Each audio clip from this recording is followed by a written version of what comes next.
ये आपका कैप्टन बोल रहा है। मुझे ये बताते हुए अफसोस हो रहा है कि हमारी फ्लाइट हाईजैक हो चुकी है। कृपया विश्वास रखें, मैं सब कुछ कर रहा हूँ ताकि हम सब सुरक्षित घर पहुँच सकें।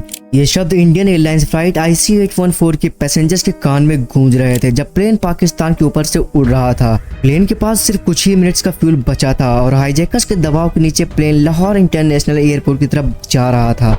लेकिन हालत बहुत ही ज्यादा खतरनाक थे। पाकिस्तान एयर ट्रैफिक कंट्रोल ने लैंडिंग के लिए इनकार कर दिया था।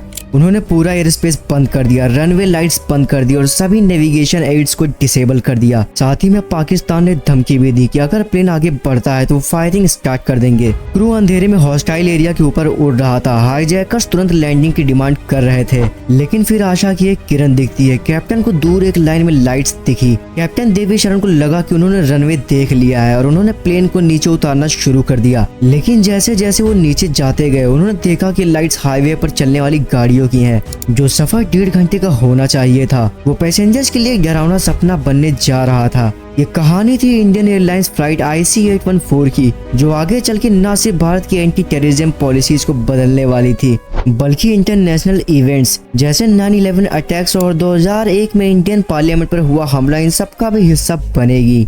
हाईजैक की शुरुआत क्रिसमस ईव 1999 24 दिसंबर 1999 का दिन था। क्रिसमस ईव त्रिभुवन इंटरनेशनल एयरपोर्ट काठमांडू नेपाल में इंडियन एयरलाइंस फ्लाइट 814 एक एयरबस A300 एक छोटी फ्लाइट के लिए तैयारी कर रहा था न्यू दिल्ली भारत की राजधानी की तरफ।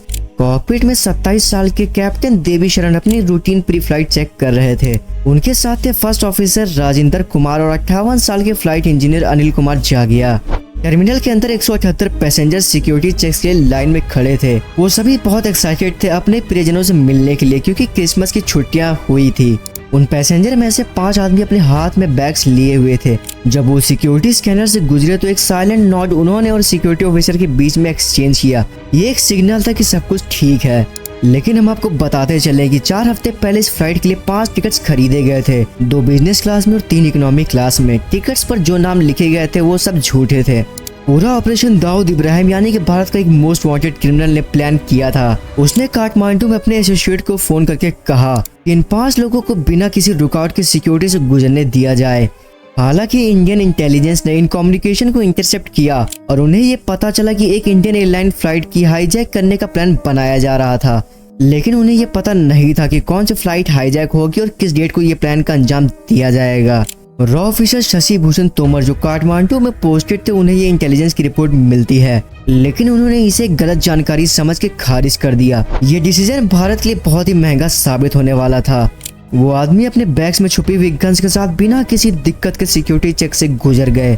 ज्यादातर पैसेंजर्स अपने घर वापस जा रहे थे क्रिसमस हॉलीडेज पर। नया साल 2000 बस एक हफ्ते ही दूर था और सब लोग एक्साइटेड थे एक नए शुरुआत के लिए। फ्लाइट शाम को 4 बजे लोकल टाइम पर उड़ान भरती है। ये एक आसान और छोटी फ्लाइट होने वाली थी। प्लेन 10,000 फीट की ऊंचाई तक पहुंच गया था। सीट बेल्ट साइन ऑफ कर दिए गए थे और केबिन क्रू रिफ्रेशमेंट सर्व करना शुरू कर रहे थे। तभी हाईजैकर्स को सिग्नल मिला। बिजनेस क्लास में एक आदमी ने इसकी मास्क पहना और senior flight attendant Anil Sharma को धमकी दी कि उसके पास बॉम्ब है। प्लेन के पीछे बाकी हाईजैकर्स पैसेंजर और क्रू को अपने गन्स दिखाकर धमका रहे थे। सब पैसेंजर्स को ब्लाइंडफोल्ड पहना दिया गया। प्लेन के अंदर एकदम कैओस छा गया। हाईजैकर्स एक दूसरे को कोड नेम से बुला रहे थे जैसे कि चीफ, बर्गर, डॉक्टर, शंकर और भोला। हालांकि सारे नाम नकली थे। चीफ ने अनिल शर्मा को ऑर्डर दिया कि वो उससे कॉकपिट तक ले जाए। 9/11 से पहले कॉकपिट डोर्स में ज्यादा सिक्योरिटी नहीं होती थी, इसलिए वो आसानी से एक्सेस कर लिया गया। अब ये वो टाइम था जब गन कैप्टन शरण के सर पर तानी गई और हाईजैकर्स ने लाहौर पाकिस्तान की तरफ प्लेन को डाइवर्ट करने का ऑर्डर दिया। हालांकि कैप्टन ने फ्यूल कम होने का बहाना बनाया ताकि और टाइम बाय कर सके, लेकिन हाईजैकर्स वेल प्रिपेयर्ड थे। उन्होंने कैप्टन का यह प्लान समझ लिया। प्लेन के अंदर हाईजैकर्स ने पैसेंजर्स को सेग्रीगेट कर दिया। मर्द आगे और औरतें और बच्चे पीछे बैठा दिए गए।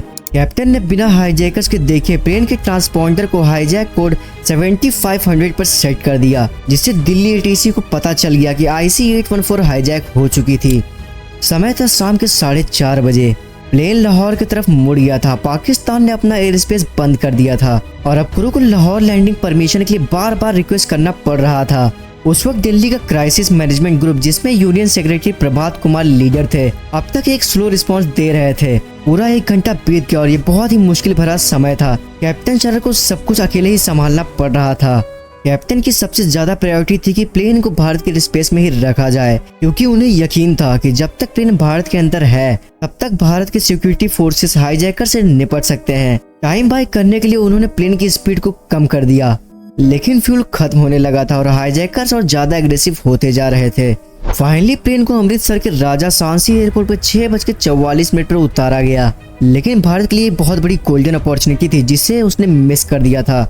दिल्ली ने पंजाब पुलिस को एक ऑर्डर दिया कि हाईजैकर्स के साथ इंगेज न करें जब तक कि कमांडोज दिल्ली से नहीं पहुंच जाते हैं, जो कि अभी 500 किलोमीटर दूर थे। ये सब बहुत ही ज्यादा टाइम वेस्ट हो रहा था और हाईजैकर्स फ्रस्ट्रेट होने लगे कि प्लेन रिफ्यूल क्यों नहीं किया जा रहा है। और फाइनली उन्होंने धमकी दी कि अगर वो लोग मरना नहीं चाहते हैं तो जल्दी से प्लेन को यहाँ से टेक ऑफ किया जाए रिफ्यूलिंग के बाद। अमृतसर एटीसी पर एक फ्यूल ट्रक को प्लेन की तरफ भेजा गया जिसमें कमांडोज छुपाए गए थे प्लेन को इमोबिलाइज करने के लिए। उनका प्लान था कि ये ट्रक क्या कहते हैं प्लेन के सामने लगा दिया जाएगा जिससे वो रनवे पे दौड़ नहीं पाएगा, लेकिन ट्रक रास्ते में ही रुक गया और हाईजैकर्स को गड़बड़ का अंदेशा हो गया था और उन्होंने प्लेन को उड़ाने का ऑर्डर दिया। डॉक्टर हाईजैकर ने एक पैसेंजर रूपिन कटियाल को चाकू से मार डाला और काउंटडाउन शुरू कर दिया। कैप्टन को मजबूरन कहना पड़ा कि हम टेक ऑफ कर रहे हैं। प्लेन वापस से पाकिस्तान एयर स्पेस में चला गया। लाहौर एटीसी से परमिशन मांगी गई, लेकिन उन्होंने फिर से एक बार इनकार कर दिया। लेकिन फाइनली पाकिस्तान ने रनवे लाइट्स और नेविगेशन एड्स वापस ऑन कर दिए। प्लेन को लैंड करने दिया 8 बजे रात को। हालांकि पाकिस्तान ने पैसेंजर्स को नीचे उतरने नहीं दिया, सिर्फ रिफ्यूलिंग को परमिशन दी। By sunrise on day 2 plane Kandahar Afghanistan में लैंड कर गया था, जो तालिबान के कंट्रोल में था। 5 दर्दनाक दिनों तक हाईजैकर्स, तालिबान और इंडियन गवर्नमेंट के बीच बातचीत चली। तालिबान ने मदद करने के लिए ऑफर दिया, लेकिन इंडिया ने उनके रिजाइम को रिकॉग्नाइज करने से मना कर दिया। बहुत ज्यादा पब्लिक प्रेशर के नीचे इंडिया ने आखिरकार 3 हाई प्रोफाइल मिलिटेंट्स को रिलीज करने पर राजी हो गए। मौलाना मसूद अजहर, अहमद ओमार शहीद शेख और मुश्ताक अहमद जरगार, जो सभी अपने आतंकवादी कारनामों के लिए मशहूर थे। 31 दिसंबर 1999 को कैदियों को हाईजैकर्स के हवाले कर दिया गया। इंडिया की उम्मीद थी कि तालिबान हाईजैकर्स को गिरफ्तार करेगा, लेकिन तालिबान ने ऐसा नहीं किया और उन्होंने उनको पाकिस्तान वापस जाने दिया, जहां वो जाकर गायब हो गए। IC-814 के पैसेंजर्स को आखिरकार रिहा कर दिया गया, लेकिन इंडिया की स्ट्रेटेजिक हार हमेशा के लिए देश का पीछा करेगी। मौलाना मसूद अजहर ने बाद में जैसे मोहम्मद का गठन किया, जो 2001 के इंडियन पार्लियामेंट अटैक और 2019 के पुलवामा अटैक जैसे हमलों के लिए जिम्मेदार था। ओमार शेख को जर्नलिस्ट डैनियल पर्ल के कत्ल के लिए गिरफ्तार किया गया था और उसका एक बड़ा रोल 9/11 अटैक्स में भी था। मुश्ताक जरगार आज भी मिलिटेंट ट्रेनिंग में एक्टिव है। इंडिया का फैसला कि उन आतंकवादियों को रिलीज किया जाए आज तक एक विवाद का मुद्दा बना हुआ है।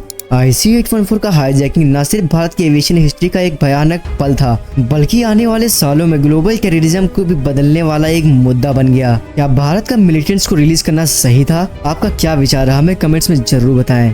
और प्लीज मैं आपसे रिक्वेस्ट कर रहा हूँ, अगर आपको वीडियो थोड़ी सी भी पसंद आई हो तो मेक श्योर कि आप चैनल को सब्सक्राइब कर लें। मैं ऐसे ही वीडियोस लाता रहूँ। तब तक के लिए बाय बाय, सी यू।